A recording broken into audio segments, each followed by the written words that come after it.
Subwoofers are often associated with booming home theater setups, but when you make the right choices, your stereo can improve drastically from adding a subwoofer. So how do you do that?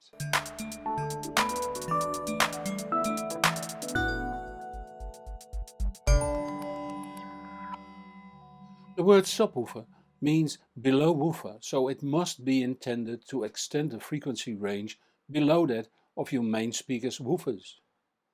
And that's one of the reasons to use a subwoofer, as I will propose here. But there are more reasons. If you know that the amount of energy doubles every octave down, you might understand a lot of amplifier power is needed to deliver that energy. Furthermore, many loudspeakers roll off earlier than subwoofers do. The reason is that the woofer in a normal loudspeaker system has to cover a relatively wide range, say from 45 Hz to 500 Hz, which is about 4.5 octaves. Although most subwoofers extend their frequency response above 80 Hz, it is my belief that they should be used below that frequency. If then 20 Hz is the lowest frequency the sub can reproduce, we will have to cover only 2 octaves, from 20 to 40 and from 40 to 80 Hz. There are brands that use a centrally placed woofer to complement 2 or 5 tiny satellite speakers. The trick is here to please the Aesthetics Commission by having only tiny speakers inside. These satellite speakers often already roll off at 200 or even 300 Hz. These manufacturers boldly call the central placed woofer a subwoofer, which is both technically and semantically wrong.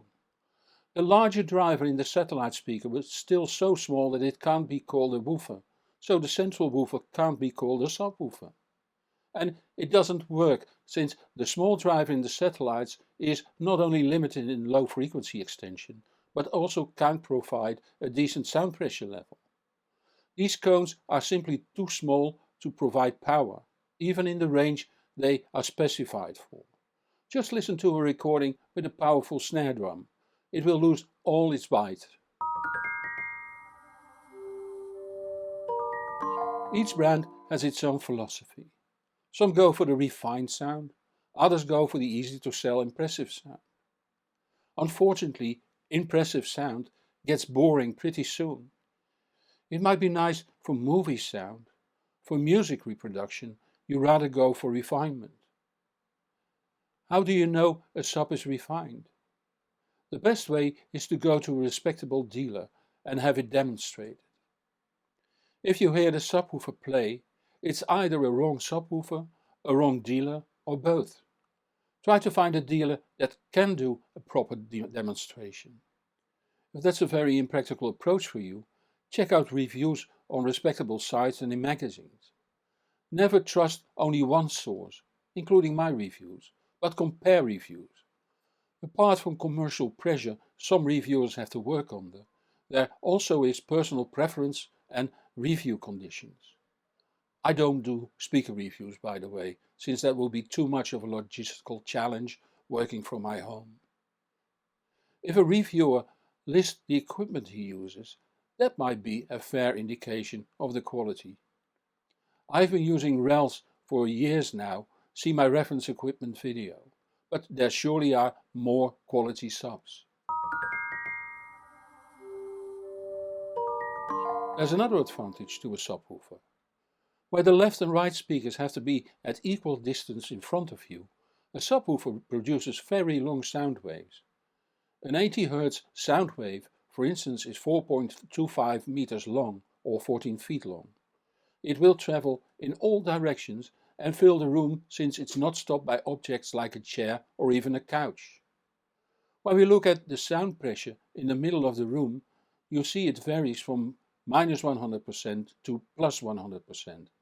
And it does that in the entire room for all frequencies a subwoofer can reproduce, with the exception of those frequencies with wavelength that have an integer relationship to the dimensions of the room. For instance, if the room is 6 meters or 20 feet long, the frequency of 57 Hz will fit exactly between the two walls, and that causes the wave to remain stationary. Now you see that in the middle of the room there effectively is no sound pressure, called an antinode, while at the quarter of the room there is up to plus and minus 200% sound pressure, called a node. At half the wavelength you will have a node halfway the room and antinodes near the wall. With double the frequency you would have 2 nodes and 2 antinodes across the room. By moving the speakers in this room you can influence this behavior, and in general we can say that the more low frequency reproducers used in the room, the more even the sound pressure level at low frequencies is throughout the room. That is exactly what you do when you add a subwoofer to a stereo setup. You have to find a good spot for the subwoofer by doing the subwoofer crawl, as I have described in my video Subwoofer Placement. As said, low frequencies contain a lot of energy and thus require a lot of power from the amplifier. Furthermore, loudspeakers' electronic behavior can demand lots of current as a result of a less optimal impedance and phase behavior. See my video What about loudspeaker impedance? Subwoofers nowadays are all active, meaning that they are speakers with integrated amplifiers and filtering. Since a subwoofer only has to cover a small part of the spectrum, other speaker design parameters can be chosen compared to the full range speakers. Also, the amplifier design can be optimized for the subwoofer speaker behavior. There are several ways to connect a subwoofer to your stereo. If your amplifier has extra pre-out ports, those can be used. Record out can't be used since the feed is at a fixed level and thus not regulated by the volume control. Working with the pre-out means that the full range signal is sent to the subwoofer. Therefore, the low-pass filtering on the subwoofer has to be set to a given frequency. What frequency depends on your situation. Look up what specifications your main speakers have. If they are specified to, for instance, 50 Hz, start by setting the low-pass filter on the sub at 50 Hz too. Now, while playing music with low frequency content, set the subwoofer level so that you just can hear it.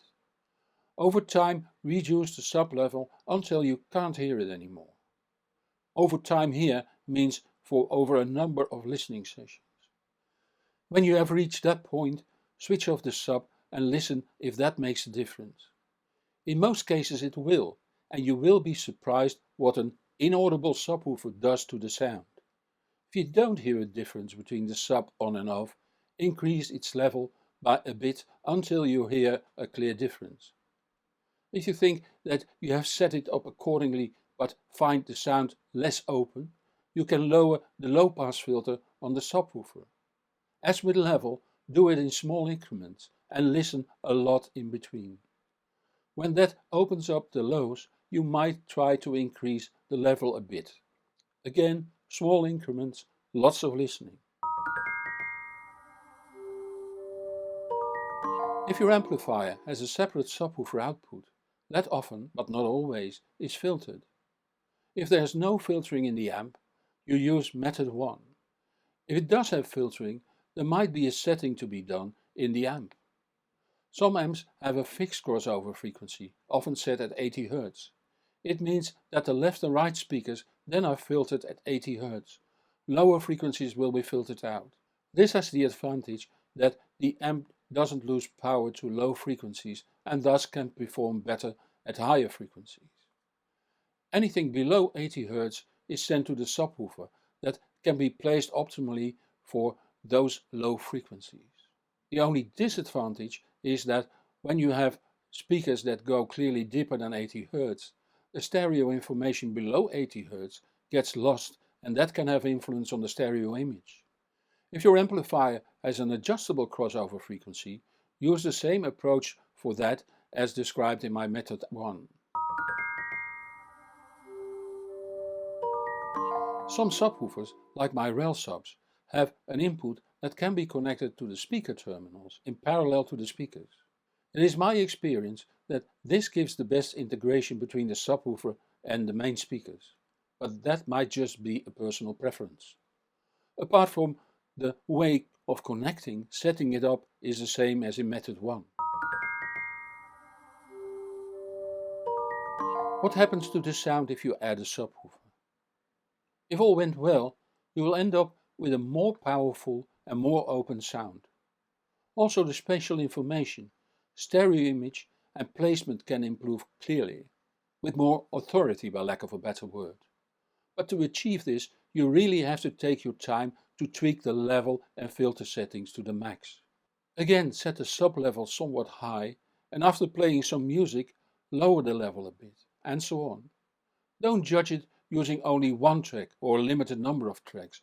Play as many types of music you like. Having said that, Sgt. Pepper Lonely Hearts Club Band by the Beatles is a good track to start with. That should be well balanced. To see what happens with bass-heavy recordings, try Timpanali by Stevie Ray Vaughan on Couldn't Stand the Weather, or Bad Liar by Imagine Dragons on Origins. These should be just bearable loud on bass. All in all, I would say that adding a subwoofer to a good stereo makes it sound richer. As long as it doesn't make you unbearable poorer, it will be a sound investment. Which brings us to the end of this show. I'd love to see you back next Friday at 5 p.m. Central European Time in a new show. If you don't want to miss that, subscribe to this channel or follow me on the social media so you will be informed when new videos are out. If you like this video, give it a thumbs up. Many thanks to those viewers that support this channel financially. It keeps me independent and thus trustworthy. If you'd like to support my work too, links are in the comments below this video in YouTube. I'm Hans Beekhuizen, thank you for watching and see you in the next show or on thehbproject.com. And whatever you do, enjoy the music.